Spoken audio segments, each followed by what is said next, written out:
समय है, वृद्धावस्था और मृत्यु से, दुर्गति से अपने को बचा लो। बढ़िया समय है। जरा मरण मोक्षाय, हमारे ऊपर वृद्धावस्था का प्रभाव ना पड़े। बोले हमने तो बड़े बड़े भजनानंदियों के शरीर को वृद्ध होते देखा है। तो शरीर को बोल रहे हैं क्या? वो अपने पे बोल रहे हैं। इस शरीर की वृद्धावस्था का प्रभाव हमारे ऊपर न पड़े, इस शरीर की मृत्यु अवस्था का प्रभाव हमारे ऊपर न पड़े। हम सीधे देहाभिमानी तो हमारे से तात्पर्य शरीर में हो जाता है। हम स्वरूप की बात कर रहे हैं, शास्त्र स्वरूप की तरफ इंगित कर रहे हैं। जो मनुष्य मेरा आश्रय लेकर के मेरी प्राप्ति के लिए बताए गए सिद्धांतों के अनुसार प्रयत्न करता है, उसके उस प्रयत्न को देख करके हम उसको ब्रह्म स्थिति प्रदान कर देते हैं। प्रयत्न से नहीं मिला, पर प्रयास देख करके। जैसे यशोदा मैया लाला जी को बांधना चाहती है, भागी बांधने के लिए। अब लाला दौड़ रहे हैं, मैया पकड़ने की चेष्टा करती, प्रभु पीछे मुड़ मुड़ के देख रहे हैं, मैया के माथे पे पसीना आ गया, श्रमित हो रही, पर वो प्रयत्न नहीं छोड़ रहे। तो प्रभु स्वयं अपने को बंधा दिया। बस ऐसा ही करते हैं। जब उपासक हार नहीं मानता, हर कष्ट सहता है, किसी प्रलोभन में रुकता भी नहीं है, प्रयत्नशील रहता है भगवत प्राप्ति के लिए, तो प्रभु उसके प्रयत्न को देखकर द्रवित हो जाते हैं और अपने आप को प्रकाशित कर देते हैं।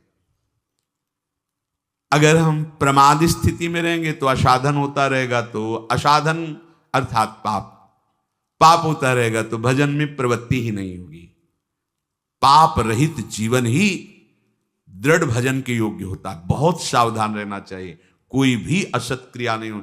बहुत बड़ा इनका दंड मिलता है, ये जीव जानते नहीं, अज्ञान की धरा में मनमानी आचरण करते रहते हैं। भयंकर गतियां, इन सबसे हमें मुक्त होने का अवसर मिला है। जो मेरा आश्रय लेकर के मेरे द्वारा बताए हुए सिद्धांतों का, प्रभु ही संत रूप में, गुरुदेव के रूप में, शास्त्र के रूप में, ब्रह्म ऋषियों के रूप में हमें मार्ग बताते हैं, हम प्रयास करें, पूर्णता उनकी तरफ से हो। हम शरणागति का प्रयास कर रहे हैं, पूर्णता उनके हाथ में है। हम उनकी प्राप्ति का प्रयास कर रहे हैं, ये उनके हाथ की बात है। कब कैसे हमें मिलेंगे, कौन सी स्थिति देंगे, ये उनके ऊपर की बात। हमें उसका चिंतन नहीं करना, हमें ये चिंतन करना है कि आराध्य देव के सिवा और कुछ चिंतन ना होने पावे। उस ब्रह्म को, संपूर्ण अध्यात्म को और संपूर्ण कर्म को वो जान जाते हैं। जरा मरण मोक्षाय मामाश्रित यतन्तिते, ये वृद्धावस्था और ये मरण अवस्था, जीते जी मुक्ति प्राप्त करने के लिए मानव देह मिला है। अगर आप प्रयासरत रहे, जीवन में अनुभव आपको नहीं हुआ और कभी भगवद आश्रय छोड़कर आप इधर उधर भटके नहीं, तो आपका शरीर पूरा होते होते भगवान अनुभव करा देंगे। पीछे ऐसा वर्णन किया है स्वयं प्रभु ने कि उस समय मैं स्वयं आकर स्मृति रूप से उसके हृदय में जागृत हो जाता हूं, क्योंकि जीवन भर लड़खड़ाते हुए ही सही पर हमारी तरफ चलने का इसने प्रयास किया है। और हमने महापुरुषों के मुख से सुना है कि जो उपासक बाल्यावस्था से ही भगवान के मार्ग में लगे हैं, उनको इस बात पर नहीं संतोष कर लेना चाहिए कि मरने के बाद भगवान मिलेंगे। नहीं, जीते जी अनुभव करना है। शरीर छूटने के पहले ही हमें शरीर छोड़कर वो स्थिति प्राप्त करनी है जो भागवतिक स्थिति है, बिल्कुल सच्ची। ये शरीर ऐसे ही अनुभव होने लगता है जैसे कोट, शर्ट, बनियान। स्थूल शरीर कोट, सूक्ष्म शरीर शर्ट, कारण शरीर बनियान, लेकिन पहनने वाला अलग है। पहनने वाला न कोट है, न शर्ट है, न बनियान है, बिल्कुल अलग प्रतीत होने लगता है। अपना स्वरूप अपने आप से अनुभव में आता है, किसी इंद्रियों के द्वारा नहीं, किसी करण के द्वारा नहीं। अपने स्वरूप का अनुभव अपने स्वरूप से ही होता है। अपने से ही अपने का अनुभव होता है, इसमें किसी अन्य का सहयोग नहीं है। फिर ये साधना क्यों है? क्योंकि ये पवित्र हो जाएं। ये पवित्र हो जाएंगे तो अपने स्वरूप में लय हो जाएंगे, शांत हो जाएंगे। जैसे शांत जल में ही हम देख सकते हैं, ऐसे शांत अंतःकरण में ही सारे भावों का प्रादुर्भाव होता है। इसीलिए भक्ति में भावों में सबसे पहले रखा गया शांत भाव, फिर दास सख्य वात्सल्य कांता सहचरी आदि। शरीर की मृत्यु के पहले ही शरीर का राग नष्ट हो जाए, ये साधना की फलवृत्ति है। जो जीवन में साधना की है, अब शरीर से ऐसा नहीं कि जिसका शरीर राग खत्म हो जाता है उसे पीड़ा ही नहीं होती, ऐसा नहीं है। पीड़ा होती है पर परेशानी नहीं होती, दर्द है पर दुख नहीं है, व्याकुलता नहीं। क्यों हुआ ऐसा कष्ट, क्यों हे भगवान ये कष्ट, ऐसा कुछ नहीं होता।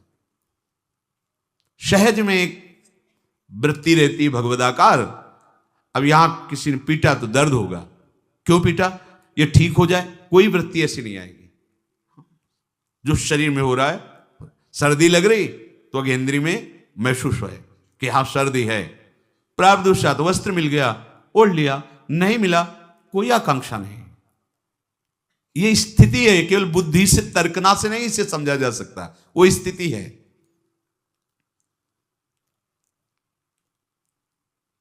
तात्पर्य यह हुआ कि इस मनुष्य शरीर से वृद्धावस्था आने के पहले और मृत्यु अवस्था आने के पहले भगवत प्राप्ति कर लो।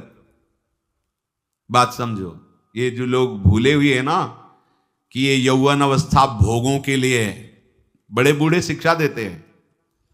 अरे तुम तो अभी तुम्हारी तो खेलने खाने की उम्र, भजन की उम्र है तुम्हारी, तो उनसे पूछो जो उपदेश दे रहे हैं। खेल तुम्हारी उम्र कौन सी है?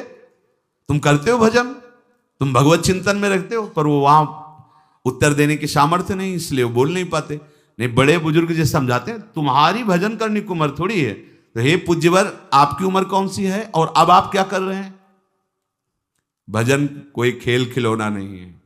जब तक आपने पूर्वाभ्यास नहीं किया तो आपका भजन जीवन में आगे नहीं होने वाला। ये भूल जाओ कि लड़का बच्चा परिवार और इनके सब ब्याह बर और सब होने के बाद बुढ़ापे में आराम से जाकर वृंदावन में फ्लैट लेंगे और खूब भजन करेंगे। भूल जाओ, फ्लैट ले सकते हो, आओगे लेकिन यहां प्रपंच ही करोगे, भजन नहीं कर पाओगे। सत्संग में बैठोगे सो जाओगे, शब्द समझ में नहीं आएगा क्योंकि अभ्यास ही नहीं किया है। चार बूढ़े बैठ करके अपनी बहू और लड़का बच्चा की बातें करोगे, प्रिया प्रीतम की बातें कभी नहीं कर पाओगे। देख लेना, जीवन में देख लेना। यदि जीवन में तुमने भजन का अभ्यास नहीं किया तो वृद्धावस्था में भजन नहीं होगा। वृद्धावस्था आने के पहले, मृत्यु अवस्था आने के पहले, चलो वृद्धावस्था का तो समय हमें पता है कि इस शरीर की वृद्धावस्था लगभग इतने वर्ष बाद आ जाएगी, लेकिन मृत्यु अवस्था तो 1 सेकंड के बाद भी आ सकती है। इसलिए हमारा ये जो वर्तमान समय चल रहा है, ये भगवदाकार वृत्ति से युक्त होना चाहिए।